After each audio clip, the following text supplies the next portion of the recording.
मैं हूं आपके साथ पलक शर्मा। खबर अमरोहा से है, जहां नौगावा सादात में एक सनसनीखेज मामला सामने आया है। यहां एक गांव के तबेले में भूसे के ढेर में एक व्यक्ति का शव मिला है और पुलिस ने शव को पोस्टमार्टम के लिए भेज दिया। घटना 19 अगस्त शाम करीब 5 बजे की है। थाना नौगावा सादात क्षेत्र के नाजरपुर कला गांव में सूचना मिली कि एक तबेले में भूसे के ढेर में लाश पड़ी है। सूचना मिलते ही थाना पुलिस ने के साथ वहां डॉग स्क्वाड और फील्ड यूनिट की टीम मौके पर पहुंची। पुलिस ने घटनास्थल से साक्ष्य जुटाए और शव को कब्जे में लेकर पंचनामा भरकर पोस्टमार्टम के लिए भेज दिया है। 19 अगस्त 2026 को थाना नौगावा सादात क्षेत्र के नाजरपुर कला गांव में लगभग 5 बजे के आसपास शाम को एक सूचना प्राप्त हुई थी। भूसे के ढेर में तबेले में एक डेड बॉडी प्राप्त हुई है। तुरंत थाना प्रभारी, सभी थाने के आसपास के थानों की पुलिस और साथी अधिकारी, डॉग स्क्वाड, फील्ड यूनिट सभी मौके पर पहुंचे और शव को फिलहाल पुलिस ने कब्जे में लेकर परिवार वालों की सहायता से मोर्चरी पहुंचवाया है। पुलिस का कहना है कि पोस्टमार्टम रिपोर्ट के बाद ही मौत के कारण और अन्य तथ्य स्पष्ट हो पाएंगे। फिलहाल मामले की जांच जारी है।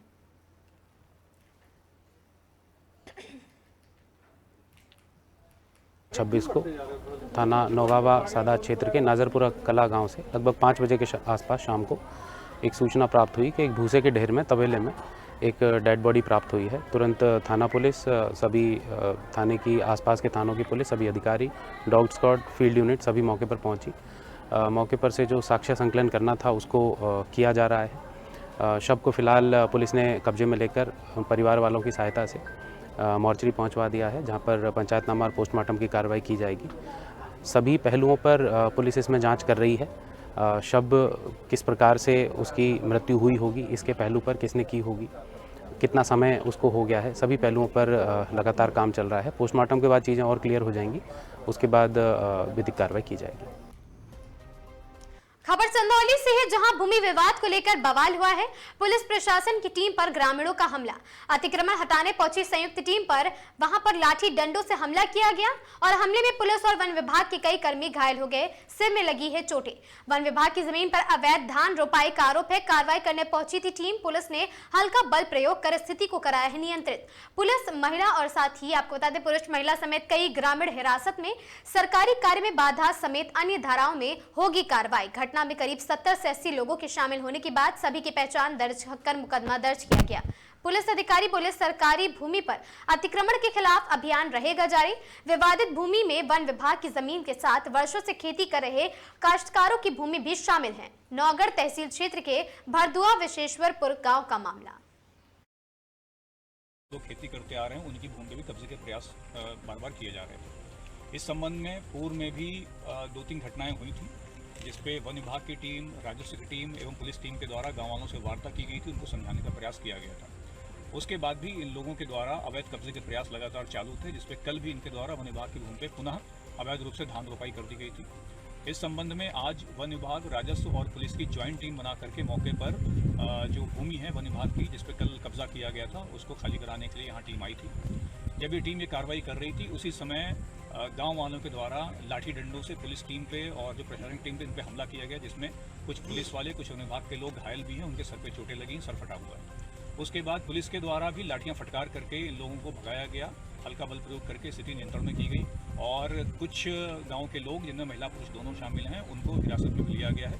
उनके विरुद्ध सरकारी कार्य में बाधा डालना एवं अन्य चीज़ों पर अभियोग दर्ज करा करके आवश्यक कार्रवाई की जा रही है। इस संबंध में जो सरकारी भूमियों पर अतिक्रमण की जो चेष्टा हो रही है, इसके विरुद्ध लगातार अभियान चालू रहेगा। इस पूरे घटनाक्रम में तकरीबन 70-80 के आसपास लोग शामिल थे। सभी की पहचान करके उनके विरुद्ध अभियोग दर्ज कराया जाएगा और सभी के खिलाफ कठोर कार्रवाई की जाएगी। सर, इसमें गड्ढा खाना गया या काश्तकारों की जमीन दी जाएगी या गड्ढा खाना गया वन विभाग को सुपुर्द? इसमें दोनों प्रकार की भूमि है। जो मैंने जैसा ट्रेडिशनली बोला कि ट्रेडिशनली कुछ लोग तो 50 साल से खेती कर रहे थे, उनकी भूमि भी है और कुछ भूमि है जो वन विभाग की भूमि थी, जिस पर कब्जा करने का प्रयास किया जा रहा था। दोनों प्रकार की भूमि इसमें शामिल है। चांदपुर से फिना मार्ग पेट्रोल पंप के पास बुधवार को एक भीषण सड़क हादसा हो गया है। जानकारी के अनुसार डॉक्टर सुहेल अपनी स्विफ्ट कार से जा रहे थे। इसी दौरान सीमेंट में लदे ट्रक ने उनकी कार को जोरदार टक्कर मार दी। टक्कर के बाद ट्रक कार को काफी दूर तक घसीटते हुए, धकेलते हुए ले गए और साथ ही जिससे कार का साइड बुरी तरह से क्षतिग्रस्त हो गया और हादसे में डॉक्टर सुहेल को गंभीर चोटें आई हैं। उनकी कई हड्डियां फ्रैक्चर होने की जानकारी सामने आई। दुर्घटना के बाद मौके पर बड़ी संख्या में लोगों की भीड़ जमा हो गई और साथ ही गंभीर रूप से घायल डॉक्टर सुहेल ने उपचार के लिए बिजनौर उन्हें भेजा गया। जहां उनका इलाज चल रहा। पुलिस द्वारा हादसे के संबंध में आवश्यक कार्रवाई और जानकारी जुटाई जा रही है।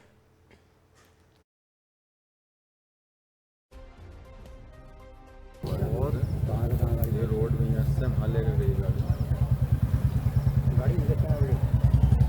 गाड़ी वहाँ लगी ना टक्कर से लगी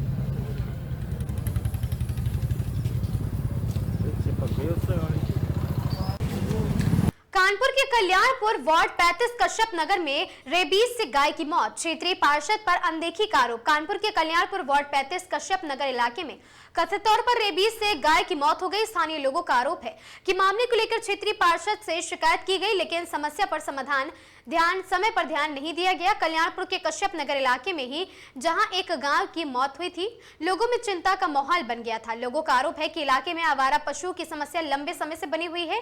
इसको लेकर क्षेत्रीय पार्षद से भी शिकायत की गई, लेकिन लोगों का कहना है कि उनकी समस्या पर सुनवाई नहीं हुई। गाय की मौत के बाद स्थानीय लोगों में आक्रोश और लोगों की मांग है कि नगर निगम और संबंधित विभाग मामले का संज्ञान ले और इलाके में आवारा पशुओं की समस्या के साथ संक्रमित पशुओं को लेकर भी जरूरी कदम उठाएं।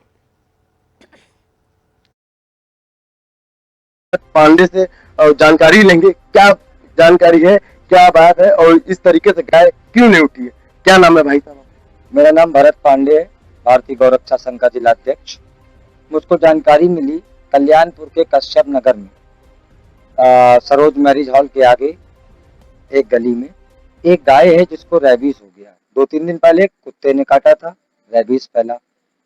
जो क्षेत्रवासी हैं उन्होंने क्षेत्रीय पार्षद और नगर निगम को सूचना दी। गाय क्रूरता का व्यवहार करने लगी थी। क्षेत्रीय लोगों को डर था कि कहीं एक दूसरे को मारे ना। उसके बाद किसी तरीके इसको बांधा गया। नगर निगम की टीम मौके पे आई, देख गई, मगर गाय को नहीं ले गई।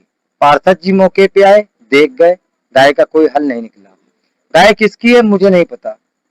गाय के रेबीज फैला है, लाइलाज बेइलाज बीमारी है रेबीज। जितने जानवर इसके टच में आएंगे उनको रेबीज फैलेगा। अगर कोई इंसान टच में आएगा तो इंसान के रेबीज फैलेगा। सरकार की जिम्मेदारी है कि ऐसे समस्याओं में मदद करे, मगर अभी तक कोई मदद नहीं हो पाई। आज इतना समय हो गया, पूरा दिन बीत गया, नगर निगम नहीं आई, गाय नहीं उठ पाई और मौके पर गाय मर गई। गाय मरने के बाद भी रात्रि का 11 बज रहा है, अभी तक गाय उठ नहीं पाई है, नगर निगम उठा नहीं पाई है। सिर्फ फोन पे कह रही गाड़ी आ रही है, अभी आ रही, 9 बजे आ रही, 10 बजे आ रही, 11 बजे आ रही। अगर यहाँ क्षेत्र वाले यहाँ गाय को ताक रहे हैं, हमारा संगठन भी यहाँ मौजूद है, अगर गाय नहीं उठाई गई, इसको कुत्ते नोचेंगे तो कितना दुर्व्यवहार गौ माता के साथ होगा। अगर ये रात्रि में गाय नहीं उठती है तो हमारा संगठन रात्रि में यहीं धरना प्रदर्शन करेगा जब तक ये गाय नहीं उठाई जाएगी। इसकी शिकायत क्षेत्रीय पार्षद या विधायिका से करी है? मुझको नहीं जानकारी, जैसा कि मुझको जानकारी क्षेत्रवासियों से मिल रही है कि उन्होंने पार्षद जी को सूचना दी। पार्षद जी वार्ड 35 के आनंद शुक्ला जी मौके पे आए, देख गए, मगर उसके बाद भी कोई हल नहीं निकाल पाए। अगर ये गाय नहीं उठती है आप क्या करेंगे इस पे? अगर ये गाय आज रात में नहीं उठेगी तो हमारा भारतीय गौरक्षा संघ यहीं पर बैठ के रात्रि भर धरना प्रदर्शन देगा शांतिपूर्ण तरीके से। ये गौरक्षा संघ के भरत पांडे, उन्होंने जानकारी दी अगर गाय नहीं उठती है रात भर धरना प्रदर्शन चलेगा। अनुज कुमार, आकाश टाइम, कानपुर। जय श्री राम, जय गौ माता। मैं ज्वाला सिंह चौहान, भारतीय गौरक्षा संघ उपाध्यक्ष, हिंदू रक्षा दल सदस्य। तो जैसा कि एक कल्याणपुर से सूचना आई थी, एक गौ माता शाम के 6 बजे उनका देहांत हो गया था। तो हमारे भारतीय गौरक्षा संघ के अध्यक्ष जी भरत पांडे जी के द्वारा सूचना प्राप्त हुई थी, क्योंकि भरी बारिश में रात के 12 बजे, लमसम 12 बजे हम लोग यहाँ पर पहुँचकर देख सकते हैं बारिश हो रही है। नगर निगम के सामने गाड़ी पहुँच चुकी है और गली थोड़ा पतली होने की वजह से जेसीबी मौके पर नहीं पहुँच पा रही है। तो प्रयास है थोड़ा सा बारिश बंद होने के बाद के सामने गौ माता वहाँ पर खड़ी हुई है, लेटी हुई हैं, मृत्यु हो गई है।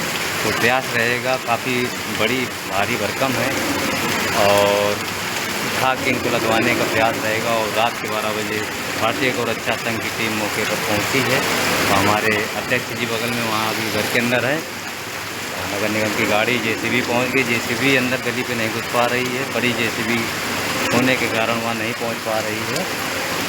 तो भारतीय गौरक्षा संघ और हिंदू रक्षा दल की टीम मौके पर जय सियाराम, जय गौ माता, कानपुर उत्तर प्रदेश।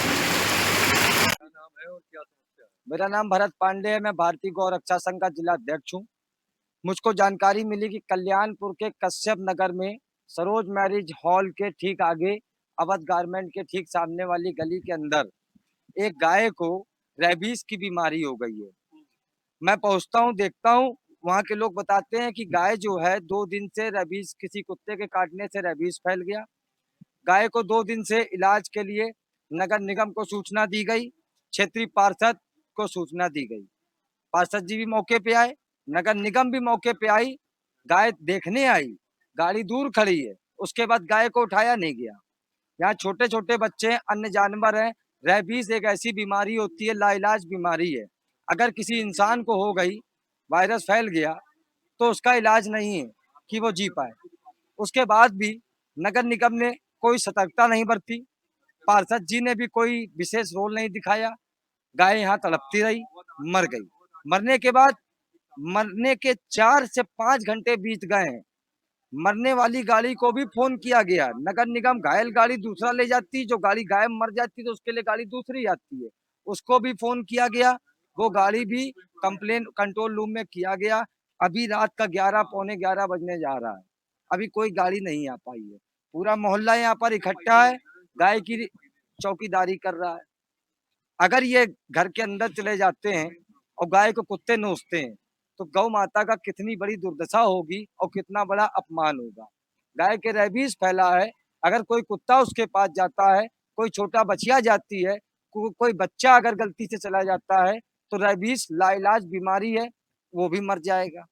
तो क्या सरकार को इस मुद्दे पे समय रहते क्या कार्रवाई नहीं करनी चाहिए? मेरी यही आवाज है। अब देखते हैं, अगर अभी मेरी नगर निगम के अधिकारी कर्मचारियों से बात हुई, उन्होंने कहा गाड़ी पहुंचेगी। अगर गाड़ी नहीं पहुंचेगी तो भारतीय गौ रक्षा संघ रात भर यहाँ धरना प्रदर्शन देगा, प्रशासन को फोन करेगा। हमारी पूरी जिले की कमेटी की टीम भी यहाँ आ रही है थोड़ी देर में, और अधिकारियों से बात करेंगे। जब तक ये गाय नहीं उठेगी, हमारा संगठन यहाँ से हटेगा नहीं। जय गौ माता की। क्या नाम है और क्या समस्या है? भैया राम कुमार राजपूत है, कत्या नगर में रहते हैं।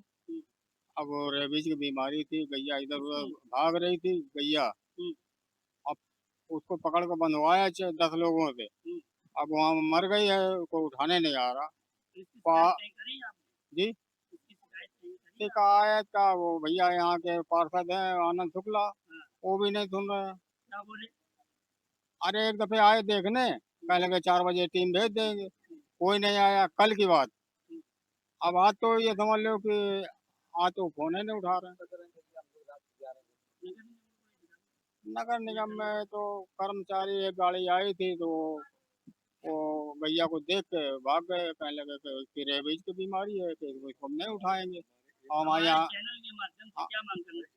हम तो यही कह रहे हैं कि जनता की सेवा होना चाहिए।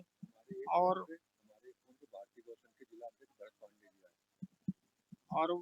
भैया जब फोन किया गया भरत पांडे जी को, तो भरत पांडे जी आए हैं और वही मदद की आशा चाहते हैं उनसे। अगर कर देते हैं तो ठीक है, नहीं तो पड़ी रहे रात भर कुत्ते नोचेंगे। अगर ये नहीं उठती है तो कल कहाँ कहीं नहीं शिकायत करेंगे, इसको सड़क पे घसीट करवा देंगे, कुत्ते नोचते रहेंगे और क्या करेंगे। कानपुर में गंगा नदी के बढ़ते जलस्तर को देखते हुए पुलिस आयुक्त ने आज गंगा नदी किनारे स्थित बाढ़ प्रभावित क्षेत्रों का स्थलीय निरीक्षण किया। राहत बचाव की तैयारी और साथ ही आयुक्त ने राहत एवं बचाव कार्यों की तैयारियों का जायजा लिया है। विशेष निगरानी की गई। रिवर बैंक एवं लो लाइन क्षेत्र में विशेष निगरानी रखने के निर्देश भी दिए गए। इमरजेंसी कंट्रोल रूम, किसी भी आपदा की स्थिति में निपटने के लिए इमरजेंसी कंट्रोल रूम स्थापित किए गए और साथ ही घंटों तक वहां घाटों पर सतर्कता बढ़ाने को और सभी घाटों पर पुलिस की सतर्कता भी बढ़ाई गई। मौजूद रहे अधिकारी इस दौरान अपर पुलिस अधीक्षक महेश कुमार सहित अन्य अधिकारी कर्मचारी मौके पर मौजूद रहे।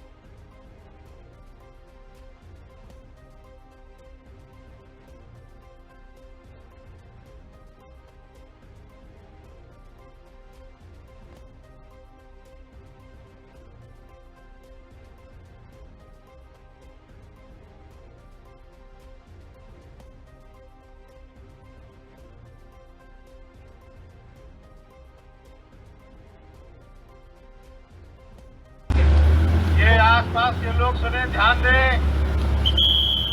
गंगा जी का जलस्तर लगातार बढ़ रहा है। बच्चों को किनारे न आने दें, स्नान न करने दें और ना ही नावों में विहार करें। गंगा जी का जलस्तर। जनपद सोनभद्र में आधी रात को एक गरीब परिवार का कच्चा मकान दबंगों द्वारा बुलडोजर से गिराए जाने का मामला सामने आया। पीड़ित ने आरोप लगाया कि करीब 35 से 40 लोगों ने रात में घर पर धावा बोलकर मकान को जमींदोज कर दिया और घटना के दौरान घर में मौजूद रही उनकी पत्नी आशा देवी के साथ मारपीट और जाति सूचक शब्दों का प्रयोग किया गया।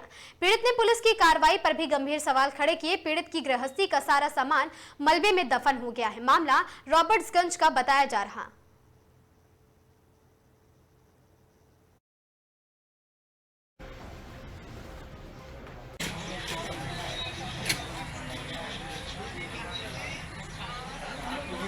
जी का एक फोटो भी इसी में पड़ा हुआ है जी। और इसी बक्से में सब है जी। और इसमें साहब मंडल अध्यक्ष से फोन करा दीजिए। ये बात है।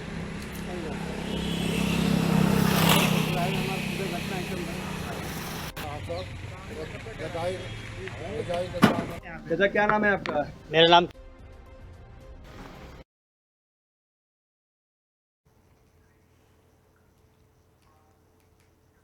जनपद सोनभद्र में आधी रात को एक गरीब परिवार का कच्चा मकान दबंगों द्वारा बुलडोजर से गिराए जाने का मामला सामने आया है।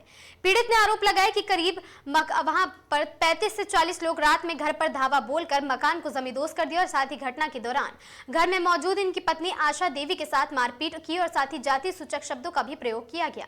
दरअसल पूरा मामला रॉबर्ट्सगंज कोतवाली क्षेत्र के मुसही गाँव का बताया जा रहा है, जहाँ पीड़ित सुरेश कुमार के मुताबिक वह अपने ससुर स्वर्गीय शोभा भारती की जमीन पर बने कच्चे मकान में परिवार के साथ रहते थे और साथ ही परिवार ससुर की वर्ष 2020 में मृत्यु हो गई थी। इसके बाद सुरेश कुमार ने चुर्क चौकी में प्रार्थना पत्र देकर पुलिस को सूचना दी है और आरोप है कि दबंगों ने उनके साथ मारपीट की और पेड़ से बांध दिया।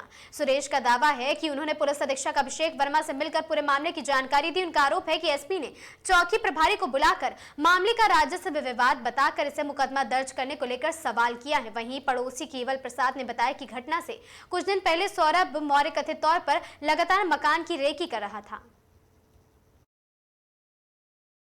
जी। और इसमें साहब मंडल अध्यक्ष से फोन करा दीजिए। ये बात है।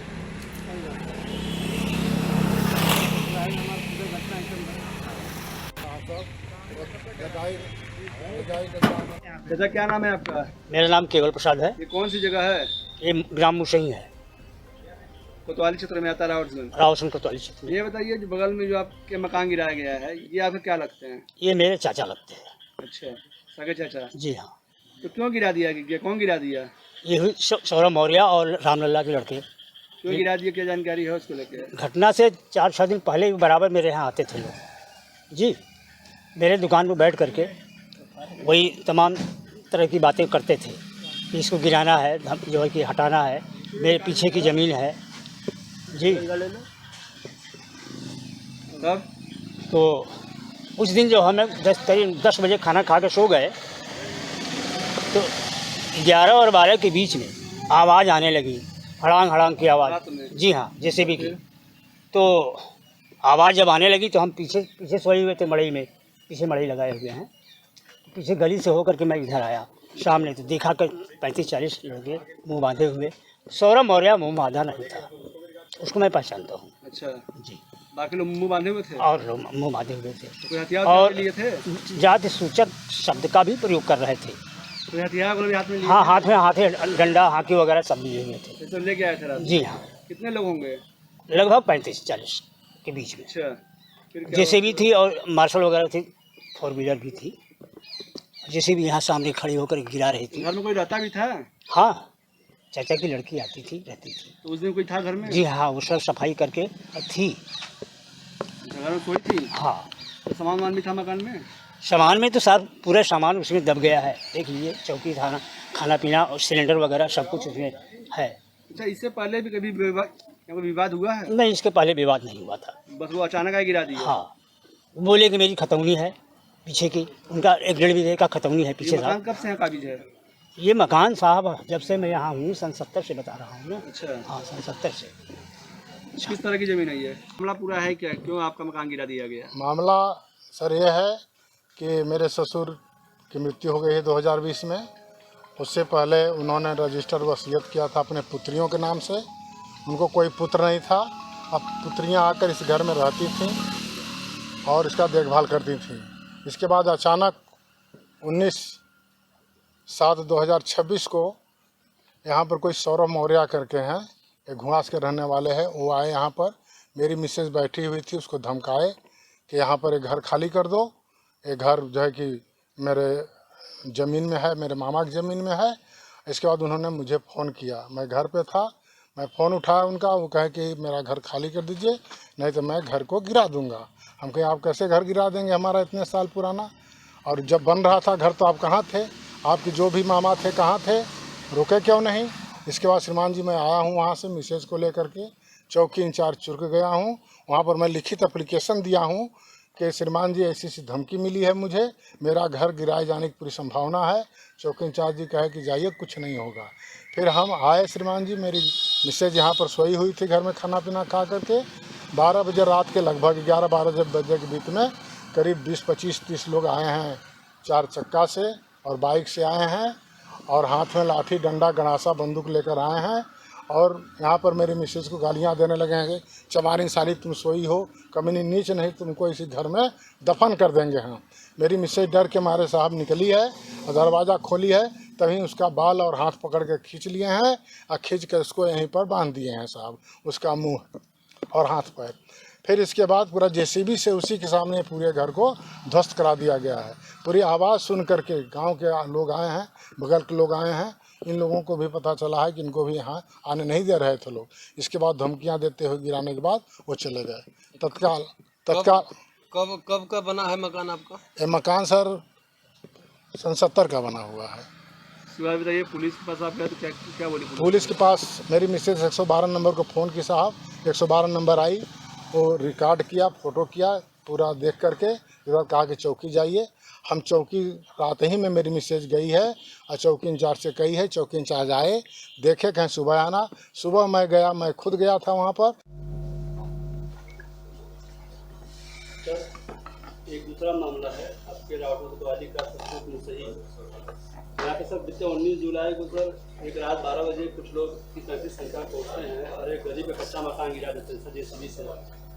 तो सर इससे कोई कार्रवाई नहीं हुई, क्या मामला आया प्रकरण है? क्या ज्यादा है सर? जो मौर्य नहीं है सर, सर देखिए मौर्य, वो तो उसका घर भी नहीं है, वो तो उसका घर ही नहीं है। वो जो बता रही है वो उसका घर नहीं है। वो उसके पिता को वहाँ देख रेख के लिए रखा गया था उस महिला के, और देख रेख में उन जो परिवार वालों ने उसको एक झोपड़ी बना करके दी थी, जिसको उसने बोला कि ये मेरा घर है, मैं क्लेम करने लगी हूँ, जबकि वो उसका घर नहीं था। जब इसमें जांच की गई राजस्व द्वारा भी तो उन्होंने बताया कि नहीं ऐसा थोड़ी कोई रहता नहीं। आपको मैं घर दे दूंगा एक रहने के लिए कि थोड़े दिन रह लो, मेरी देख रेख कर रहे हो, फिर तुम उसमें बोलो ये तो मेरा ही घर है सर, मैं क्यों खाली कर दूँ उसको, तो ये थोड़ी सही बात होगी। जौनपुर में स्कूल वैन और साथ ही बस की भीषण सीधी टक्कर हो गई। और साथ ही आपको बता दें कि गुरुवार को जौनपुर में मुंगरा बादशाहपुर थाना क्षेत्र के धर्मनपुर में गुरुवार सुबह DRM इंटरनेशनल स्कूल मधुपुर की स्कूल वैन और एक बस की आमने सामने की भीषण टक्कर हो गई। हादसे में वैन में सवार कई बच्चे गंभीर रूप से घायल हो गए और बताया जा रहा है कि कुछ बच्चों की हालत बेहद नाजुक होने की सूचना है और घटना के बाद मौके पर अफरा तफरी मच गई। हादसे के बाद एक बार फिर जिले में स्कूली वाहनों की सुरक्षा व्यवस्था को लेकर गंभीर सवाल खड़े हो गए हैं। आरोप है कि कई स्कूली वाहनों की फिटनेस और सुरक्षा मानकों की नियमित जांच नहीं होती है और साथ ही अकुशल चालकों के हाथों मासूम बच्चों की जिंदगी छोड़ दी जाती है। स्थानीय लोगों का कहना है कि जब कोई बड़ी घटना होती है तभी स्कूल वाहनों की जांच शुरू होती है, जबकि ऐसी जांच नियमित रूप से होनी चाहिए। चंद रुपयों की लापरवाही के कारण अगर किसी मासूम की जान पर बनाए तो इसकी जिम्मेदारी आखिर किसकी होगी। बताया जा रहा है कि पिछले 1 महीने में जिले में स्कूली वाहन से जुड़ी ये दूसरी बड़ी घटना है। हादसे के बाद लोगों ने जिला प्रशासन से मांग की है जिले में संचालित सभी स्कूल बसों और वैन की फिटनेस, परमिट, बीमा, चालान और साथ ही लाइसेंस, चालक की योग्यता, सुरक्षा मानकों की तत्काल जांच कराई जाए। वहीं व्यवस्था को लेकर भी सवाल उठे हैं। लोगों का आरोप है जांच के नाम पर केवल खाना पूर्ति की जाती है। ये जो सुजानगंज में आज सुबह DRM इंटरनेशनल पब्लिक स्कूल की जो गाड़ी है वो कम दृष्टिया ओवर स्पीडिंग में जाने की वजह से दूसरे जो पैसेंजर बस है उसके साथ टकराव हो गया है, उसमें गाड़ी पलट के खाई में गिर गया है। उस टाटा मैजिक गाड़ी में करीब 12 बच्चे थे, उसमें से 6 बच्चों को काफ़ी गंभीर चोट लगी थी। उसको तत्काल वहाँ पर मौजूद CHC में इलाज किया गया है। 3 बच्चों को रेफ़र करके डिस्ट्रिक्ट हॉस्पिटल भेजा गया है। 3 बच्चों का हालत अभी आउट ऑफ डेंजर है और बच्चों को हेड इंजरी है, परंतु उनके पेरेंट्स उनके साथ हैं और हमारे जिला अस्पताल की सारे पूरे टीम उसमें लगे हुए हैं। बेहतर से बेहतर इलाज बच्चों को मिल रहा है और बच्चों को स्टेबल होने के बाद CT स्कैन भी लेने के लिए CMO द्वारा आदेशित किया गया है।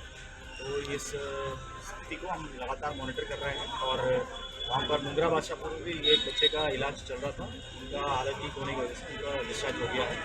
3 और बच्चे सुजानगंज CHC में हैं, उसको देखने के लिए हमारे ADM फाइनेंस वहाँ पर मौजूद है और इलाज को लगातार मॉनिटर कर रहे हैं। मेरा उम्मीद है बहुत जल्दी से जल्दी बच्चों की हालत बिल्कुल ठीक हो जाए। कितने मासूम छात्र हैं जो टोटल 12 बच्चे में 6 बच्चे का इंजरी हुआ है, इसमें 3 बच्चे थोड़ा सा गंभीर था, इसलिए जिला अस्पताल को रेफर करके यहाँ पर इलाज। सर किसी की हेड इंजरी भी हुई क्या? मुख्य कारण मुझे लग रहा है गाड़ी का ओवर स्पीडिंग करने का है और प्रथम दृष्टया यही लग रहा है गाड़ी ओवर स्पीड कर रहा था और कुछ टर्न लेने के समय गाड़ी पलट भी गया है और सामने जो आने वाली जो पैसेंजर गाड़ी है उससे इसको टकराव हुई है। पैसेंजर गाड़ी का भी शीशा पूरा टूट गया है, इस गाड़ी का भी शीशा पूरा टूटा हुआ है। तो लगातार हमारा प्रयास है ये स्कूली वाहन की सुरक्षा के लेते हुए हम परसों की एक मीटिंग करके सारे प्रबंधन से बात करके निर्देश दिया है। उसके बावजूद भी स्पीड कंट्रोल नहीं हो रहा, तो बहुत कठोरतम कार्रवाई प्रबंधन के खिलाफ किया जाएगा। लगातार ऐसे वाहनों के लिए प्रशासन को मीटिंग दे रहा है, लेकिन वो मान नहीं रहे। ऐसे जिनके ड्राइवर होते हैं बहुत पहले करीब 600 गाड़ी का कंप्लायंस नहीं था फिटनेस, आज की तारीख में लगभग 80 गाड़ी आसपास है जो फिटनेस नहीं पूरा हुआ है। उसको हम लोगों ने ग्राउंडिंग कर दिया है और ARTO के माध्यम से स्कूल के बाहर चेकिंग भी कर रहे हैं। बहुत जल्दी से मुझे प्रबंधन द्वारा आश्वासन दिया गया, बहुत जल्दी से जल्दी सब लोग अपना फिटनेस सबको वसूल करें। पिछले और जगह स्कूल की बसें होती हैं चाहे वाहन जो क्षमता से ज़्यादा बच्चों को बैठा बार जिला प्रशासन को कहता, लेकिन वो मानते नहीं। इसके लिए क्या आज भी 12 बच्चे थे जो वैन में 12 बच्चे थे, क्या वो मानना पूरा करते? ये तो हमको जांच का विषय है। BSA साहब को भी मैंने इसको जांच दिया है और ARTO दोनों सबमिट करेंगे रिपोर्ट। मान लीजिए स्कूल ऐसे कुछ ओवरलोडिंग कर रहे हैं, उनके खिलाफ बहुत कठोर कार्रवाई की जाएगी और उनके रिकग्निशन कैंसिल करने के लिए विचार किया जाएगा। खबर लखीसराय से है। बाल विवाह मुक्त भारत अभियान के तहत हलसी प्रखंड के कनैसी गांव में आपको बता दें कि विकास सार्थ ट्रस्ट की ओर से जागरूकता बैठक आयोजित की गई। जिला समन्वयक संजय कुमार ने कहा कि बाल विवाह रोकने में महिलाओं की भूमिका अहम है। महिलाएं समाज के लोगों को जागरूक कर इस कुप्रथा पर प्रभावी रोक लगा सकती हैं। राजेंद्र महतो ने बाल विवाह से बच्चों के शारीरिक, मानसिक और सामाजिक विकास पर पड़ने वाले दुष्प्रभावों की जानकारी दी। संजय कुमार ने कहा कि कम उम्र में विवाह से बच्चों पर समय से पहले पारिवारिक जिम्मेदारियों का बोझ आ जाता है और उनका विकास प्रभावित होता है। उन्होंने बाल विवाह या बाल शोषण की तैयारी बाल संरक्षण समिति अथवा 1098 पर देने की अपील की है। बैठक में राम भूज और साथी अस्मिता कुमारी, सुनीता कुमारी समेत दर्जनों महिलाएं उपस्थित रहीं।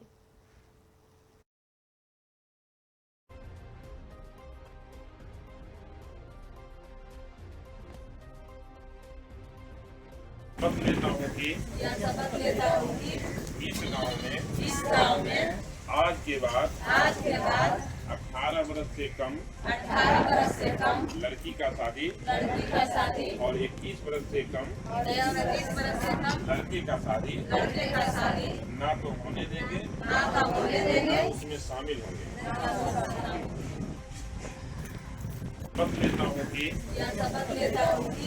इस गांव में आज के बाद 18 वर्ष से कम लड़की का शादी और 21 वर्ष से कम लड़के का शादी ना तो होने देंगे उसमें शामिल होंगे। खबर कैमूर से है, जहां फैक्ट्री में काम करने जा रही महिला को हाईवा ने कुचला है। दर्दनाक मौत हो गई। आक्रोशित ग्रामीणों ने घंटे चक्का जाम किया और मौके पर डीएसपी एसएचओ भारी संख्या में पुलिस बल ने संभाला मोर्चा। आपको बता दें कैमूर जिले के दुर्गावती थाना क्षेत्र अंतर्गत छाव स्थित लिंक रोड में एक लोड हाईवा ने एक 34 वर्षीय महिला को कुचल दिया और नतीजा महिला की मौके पर ही दर्दनाक मौत हो गई। मृतका महिला की पहचान चांद थाना क्षेत्र के चंदौस गांव निवासी सुषमा देवी उम्र 34 वर्षीय पति रामायण बिंद के रूप में पहचान की गई है और परिजनों से मिली जानकारी के मुताबिक महिला अपने पुत्र के साथ बाइक पर सवार होकर छाव स्थित एक प्लाईवुड की कंपनी में कार्य करने के लिए जा रही थी। इधर सूचना मिलने के बाद मौके पर पहुंचे डीएसपी थाना अध्यक्ष गिरीश कुमार ने भारी संख्या में पुलिस बल के जवानों ने मोर्चा संभाला है। मृतका के घर के बड़े ससुर रामदास बिंद ने जानकारी देते हुए बताया कि प्रतिदिन की तरह रोज काम करने के लिए फैक्ट्री से आती थी, जिनकी सड़क दुर्घटना में मौत हो गई है। वह 4 बच्चों की मां है।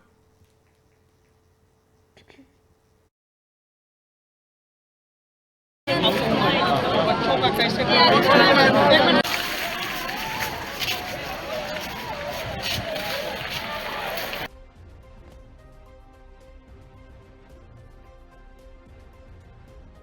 हम चले हम अपन आए लेकिन आए तो दुर्घटना हो गई।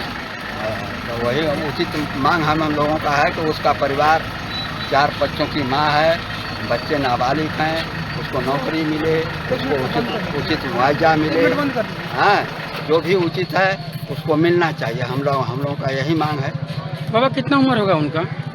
उनका उम्र 40 वर्ष 40 वर्ष के आसपास ही होगा, 38-40 यही होगा। आधार कार्ड उनका कितने महीने से काम कर रही थी? होगा आधार कार्ड मंगवाइए वहाँ तभी पोस्टमार्टम। अच्छा बाबा कितने महीने से काम कर रही थी वो फैक्ट्री में?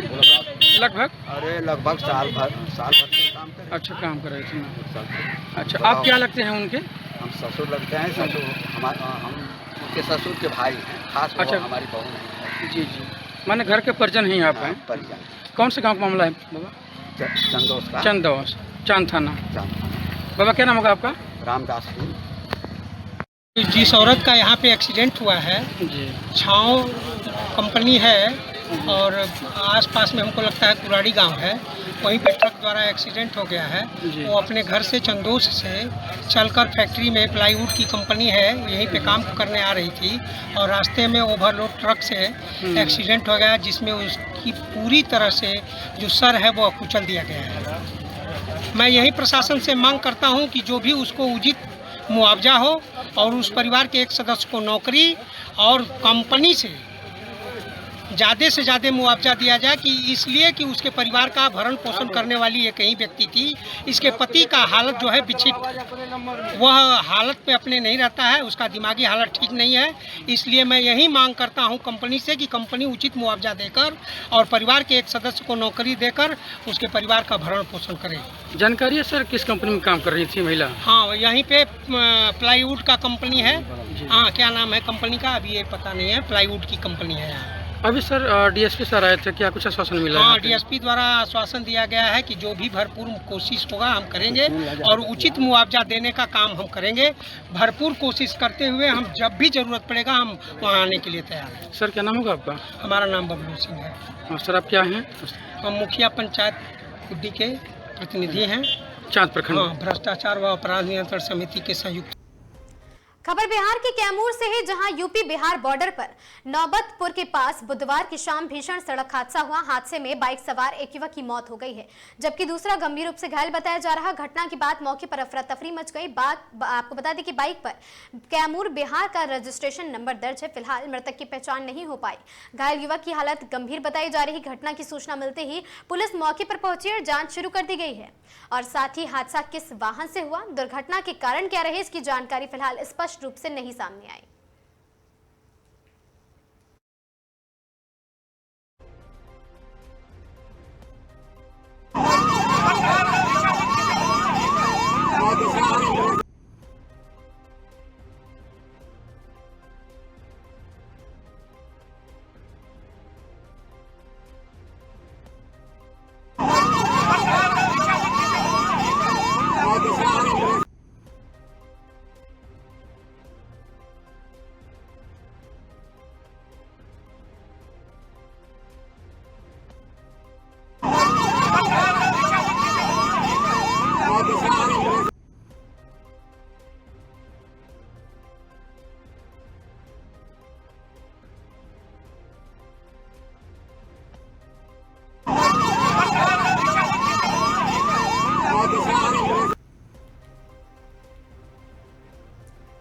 में जहरीले सांप के डसने से 15 वर्षीय किशोरी की मौत हो गई, जबकि एक अन्य युवक का सदर अस्पताल में इलाज जारी है। परिजनों के मुताबिक सांप के काटने के बाद किशोरी को अस्पताल ले जाने के बजाय झाड़ फूक के लिए ले जाया गया। हालत बिगड़ने पर उसे भभुआ सदर अस्पताल लाया गया, जहां इलाज के दौरान उसकी मौत हो गई।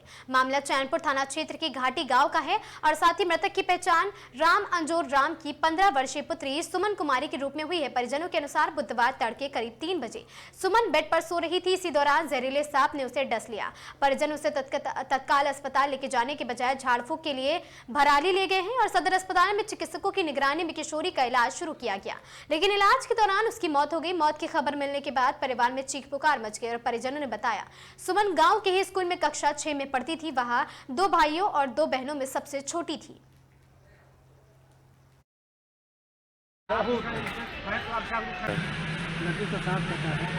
कौन लड़की, मतलब कैसी लड़की? आपकी भतीजी थी? अच्छा, क्या कर रही थी कि सांप काट दिया? सोई थी रात में घर में? क्या चीज़ पे? बेड पे। अच्छा, उसके बाद? उसके बाद फिर काटा। फिर उसके बाद हम लोग 4 बजे ले गए, हम लोग सत्य माई के यहाँ, वहाँ पे ले गए, नहीं ठीक थी। फिर उसके बाद हम लोग आए घर पे सदर। हाँ, घर पे आने के बाद फिर हम लोग आए यहाँ सदर अस्पताल में इलाज कराने। जी। उसके बाद यहाँ पे आए तो फिर दवाई चला, नहीं ठीक हो पाई, दम तोड़ दी। इलाज के दौरान मौत हो गई। क्या नाम था बच्ची का? सुमन कुमारी। उम्र कितना होगा? उम्र होगा कम से कम 15 साल। पिताजी का नाम इनका? राम अंजोर राम। घर कहाँ है? बखारी भी बखारी घाटी पड़ेगा। थाना? ग्राम घाटी। आप क्या लगेंगे उनके? थाना चैनपुर। आप क्या लगेंगे इनके? चाचा लगेंगे। चाचा लगेंगे। हम चाहते हैं कि सरकार से जो कुछ हो मिले, जो मुआवजा राशि वो मिलना चाहिए। पढ़ती थी बच्ची? हाँ, पढ़ती थी। कौन क्लास में पढ़ती थी? 7 में पढ़ती थी। कौन गांव में? घाटी में। घाटी गांव में स्कूल में? कौन विद्यालय में? हमीरपुर विद्यालय। हमीरपुर विद्यालय में पढ़ती थी। कैमूर के नव पदस्थापित जिला पदाधिकारी कैमूर अनुराग ने आज पदभार ग्रहण कर लिया है। पदभार ग्रहण करने के बाद उन्होंने पत्रकारों से बातचीत करते हुए अपनी प्राथमिकताओं की जानकारी दी। डीएम कुमार अनुराग ने बताया है कि उनकी पहली प्राथमिकता आम लोगों से मिलकर उनकी समस्याओं को समझना है और उनका त्वरित निराकरण करना होगा। सहयोग पोर्टल एवं सहयोग शिविर के माध्यम से प्राप्त मामलों का निष्पादन भी प्राथमिकता के आधार पर किया जाएगा। उन्होंने कहा कैमूर बिहार का एक महत्वपूर्ण सीमावर्ती जिला है। गौरतलब है कि पिछले करीब 13 माह से कैमूर को तीसरा जिला पदाधिकारी मिला है। ऐसे में नए डीएम कुमार अनुराग के सामने प्रशासनिक स्थितियों के साथ साथ जिले की प्रमुख समस्या और सीमावर्ती क्षेत्र की चुनौतियों से निपटने की बड़ी जिम्मेदारी होगी।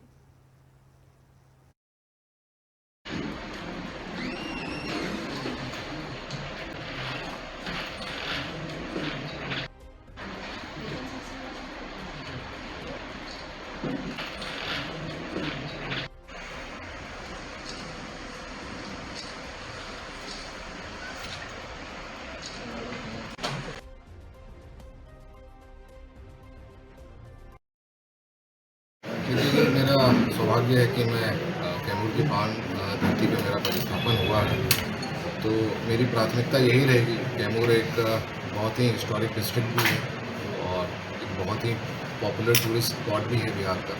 प्राथमिकता में मेरी यही रहेगी कि सबसे सर्वप्रथम तो जो भी लॉ एंड ऑर्डर की समस्याएं ये जिला में ना उत्पन्न हो और पूरी तरह से मेंटेन रहे। उसके साथ ही जितने भी हम लोगों के डेवलपमेंटल स्कीम्स चल रहे हैं कैमूर में, जैसे सिरपुर में भी मैं जैसे केएमडी बिल्डिंग कॉर्पोरेशन था तो हमारी भी कई प्रोजेक्ट्स यहाँ चल रही है।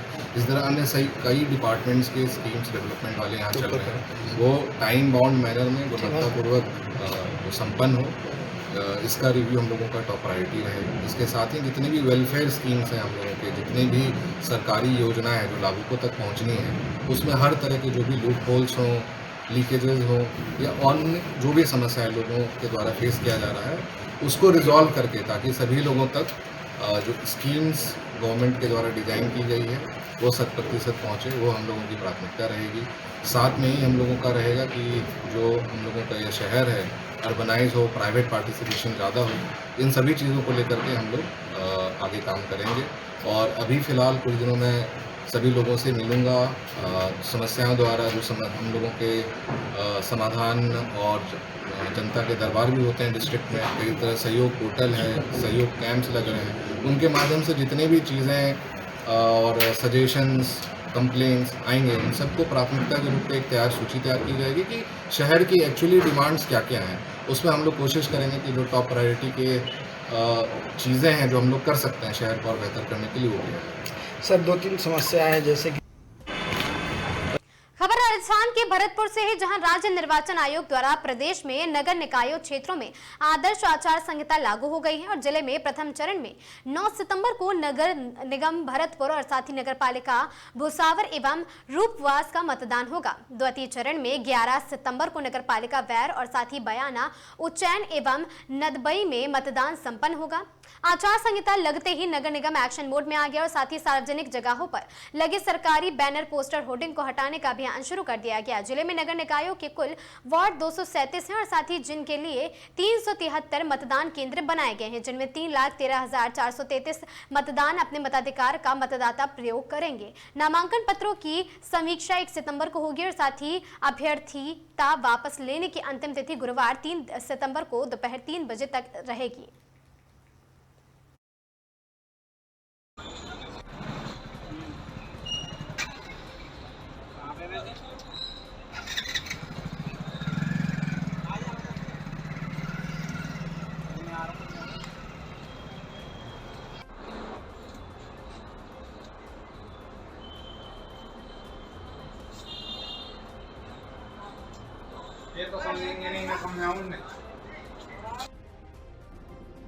देखिए, जैसे आप सबको विदित है, स्टेट इलेक्शन कमीशन ने आज chairman state election commission sir ने आचार संहिता की घोषणा कर दी है और आचार संहिता अब से प्रभावी हो गई है। नेक्स्ट हमारे लिए जो 24 आवर्स, 48 आवर्स और 72 आवर्स के बीच में जितने भी अलग अलग एक्शंस होते हैं, जो प्रचार प्रसार की सामग्री हटाना और बाकी चीज़ें, दीवारों पे कोई अगर पोस्टर बैनर्स लगे हुए हैं वो हटाना, तो वो कार्रवाई अब शुरू हो जाएगी। सेकंड, जो भरतपुर के बीच में चुनाव 2 फेजेस के बीच में होगा। जो प्रथम फेज़ है, अगर मैं प्रथम फेज़ की बात करूं तो प्रथम फेज़ का चुनाव 15 सितंबर को होगा, द्वितीय फेज़ का 16 सितंबर को होगा। प्रथम फेज़ के बीच में भरतपुर, भुसावर और रूपवास है और द्वितीय फेज़ के बीच में वैर, बयाना, उज्जैन और नदबई है। इसमें टोटल वार्ड सभी निकायों को मिला के भरतपुर के लिए 237 वार्डों के लिए 373 मतदान केंद्रों के ऊपर पोलिंग होनी है और जो अध्यक्षीय पदों के लिए जो ये होगा, इसका 21 को मतदान की तिथि जो है वो 21/9 को होगी। जो पहले चरण में, प्रथम चरण के बीच में जो मतदान की तिथि होगी वो 9 सितंबर और 11 सितंबर रहेगी और जो मैंने 15 सितंबर और 16 सितंबर बताया था अभी, वो अध्यक्षीय पदों के लिए जो लोक सूचना जारी करना या नामांकन भरने की डेट है वो डेट्स रहेंगी। सदस्य पद के लिए लोक सूचना जारी होने की तिथि 27/8 को होगी और नामांकन पत्र भरने की तिथि 31/8 को होगी। नामांकन जो अभ्यर्थी वापस ले पाएंगे वो 3 सितंबर तक उसको वापस ले पाएंगे और जो बाकी के जितनी भी इंफॉर्मेशन है वो समय समय पे हम आपके माध्यम से शेयर करते रहेंगे। एक डिटेल प्रेस नोट अभी हम आपके साथ शेयर कर रहे हैं जिसमें जिले की सारी डिटेल्स आपके साथ साझा की जाए। भरतपुर में प्रजापिता ब्रह्म कुमारी ईश्वरीय विश्वविद्यालय के समाज सेवा प्रभाग द्वारा संस्थान की पूर्व मुख्य प्रशासिका डॉक्टर दादी प्रकाश मणि की 19वीं पुण्य, आपको बता दें, पावन पुण्यतिथि के उपलक्ष्य में संपूर्ण भारत एवं नेपाल स्तर पर विश्व बंधुत्व रक्तदान अभियान 2026 का भव्य आयोजन किया गया। इसी श्रृंखला में भरतपुर क्षेत्र के RBM हॉस्पिटल की ब्लड बैंक टीम की चिकित्सीय सहयोग से 21 अगस्त से 25 अगस्त 2026 तक 5 दिवसीय विशाल रक्तदान महाअभियान चलाया जा रहा। यह अभियान केवल रक्तदान तक सीमित न होकर आध्यात्मिक मूल्यों, सामाजिक उत्तरदायित्व, राष्ट्रीय एकता एवं विश्व बंधुत्व को समर्पित एक व्यापक जन आंदोलन है। विश्व शांति भवन कृष्णा नगर भरतपुर की सेवा केंद्र प्रभारी कविता दीदी की ने बताया कि इस वर्ष अभियान की विशेष थीम ज्ञान और साथ ही योग, ध्यान, रक्तदान रखी गई है।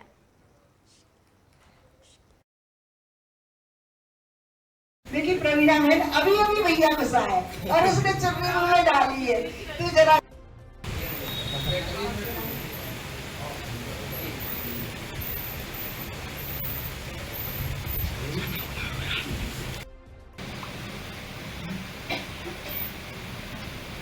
21 अगस्त से 25 अगस्त 2026 तक 5 दिवसीय विशाल रक्तदान महाअभियान चलाया जाएगा। यह अभियान केवल रक्तदान तक सीमित न होकर आध्यात्मिक मूल्यों, सामाजिक उत्तरदायित्व, राष्ट्रीय एकता व विश्व। खबर टोक उनियारा से है, जहां आगामी नगरपालिका एवं पंचायती राज चुनावों की तैयारियों को लेकर टोक निवाई माधोपुर सांसद हरीश चंद्र मीना ने आज देवली उनियारा विधानसभा क्षेत्र के उनियारा एवं देवली में आयोजित संगठनात्मक बैठकों में भाग लिया और दोनों बैठकों में सांसद ने पार्टी के स्थानीय पदाधिकारियों, जनप्रतिनिधियों एवं कार्यकर्ताओं से संवाद कर चुनावी तैयारियों की समीक्षा की। उनियारा स्थित अग्रवाल धर्मशाला में आयोजित बैठक में ब्लॉक अलीगढ़ उनियारा तथा देवली और साथ ही स्थित कांग्रेस कार्यालय में आयोजित बैठक में ब्लॉक देवली के संगठन से जुड़े कार्यकर्ताओं ने भाग लिया। बैठकों में आगामी नगरपालिका एवं पंचायती राज चुनावों को लेकर संगठन को मजबूत स्तर तक मजबूत करने की, कार्यकर्ताओं के बीच बेहतर समन्वय स्थापित करने की तथा स्थानीय स्तर पर पार्टी की गतिविधियों को प्रभावी बनाने सहित विभिन्न संगठनात्मक विषयों पर विस्तार से चर्चा की गई। वर्ग, शहरी हो, ग्रामीण हो, किसान हो, युवा हो, छात्र हो, हर वर्ग दुखी है। कार्यकर्ताओं की मीटिंग ली गई है, क्या संदेश दिया है आपने? पार्टी में एकता की, आने वाले चुनाव में पंचायतों के और नगर पालिकाओं के चुनावों में जो उम्मीदवारों को टिकट मिले और आपके वोट से, सब जनता के वोट से उसको जिताएं, ताकि हमारे क्षेत्र का, हमारे प्रदेश का जो 2.5 साल से विकास रुका हुआ पड़ा है, लोगों के काम नहीं हो रहे, जनहित के काम नहीं हो रहे, कांग्रेस का वोट बनेगा, कम से कम नगर पालिका क्षेत्र में बढ़ेगा, ग्रामीण क्षेत्र में हमारी पंचायत समिति। मापदंड क्या रहेगा? मापदंड क्या रहेगा टिकट का? तो पार्टी ने ऑनलाइन सबसे फार्म मांगा है, पूरे राजस्थान के लिए एक मापदंड है, वो ऑनलाइन है, पार्टी के वेबसाइट पे कोई मापदंड रहेगा। शिक्षा मंत्री ने कहा है कि स्कूल के अंदर पत्रकारों को नहीं घुसने दिया जाए, इसमें आप क्या कहना चाहोगे? क्या बेतुका बयान, गैर कानूनी बयान, और मैं तो कहता हूँ उनको शायद शिक्षा के बारे में तो पता ही नहीं। इससे क्या कमजोरी छिपेगी स्कूलों की, इसके लिए दिया है, क्या दिया है वो तो आप जानो। और मैं कह रहा हूँ ना, शिक्षा मंत्री जैसे उच्च पद पे बैठे हुए आदमी को ऐसा बयान नहीं देना चाहिए। ये प्रजातांत्रिक व्यवस्था नहीं है। जो स्कूल होती है सरकारी संपत्ति होती है, सार्वजनिक संपत्ति होती है, आप वहाँ के नागरिकों को कैसे रोकोगे उसमें जाने से? कह रहे हैं इच्छा है। इसके ऊपर क्या आप मुद्दा कभी उठाएंगे कांग्रेस द्वारा? बिल्कुल, हम तो कांग्रेस पार्टी पूरी विरोध करेगी इसके खिलाफ, क्योंकि ये जनहित में नहीं है और ऐसा बयान चलेगा। कमजोरी को अपनी ताकत कैसे बनाया जाता है, ये राजस्थान के चूरू सुजानगढ़ से एक छोटे से बच्चे ने साबित कर दिखाया है। 7वीं कक्षा में पढ़ने वाले आकाश मेव का चेहरा बाकी बच्चों से थोड़ा अलग था।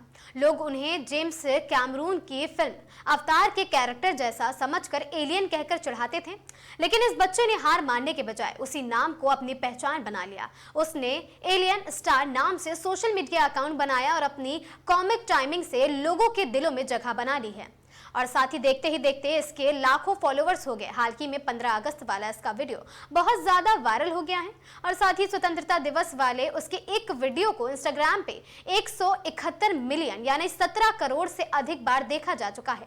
लाखों लोग उसके टैलेंट और अंदाज के दीवाने हो चुके हैं। जिस लुक की वजह से कभी लोग ताने मारते थे, आज वही उसकी सबसे बड़ी पहचान और कामयाबी का एक जरिया बन चुका है।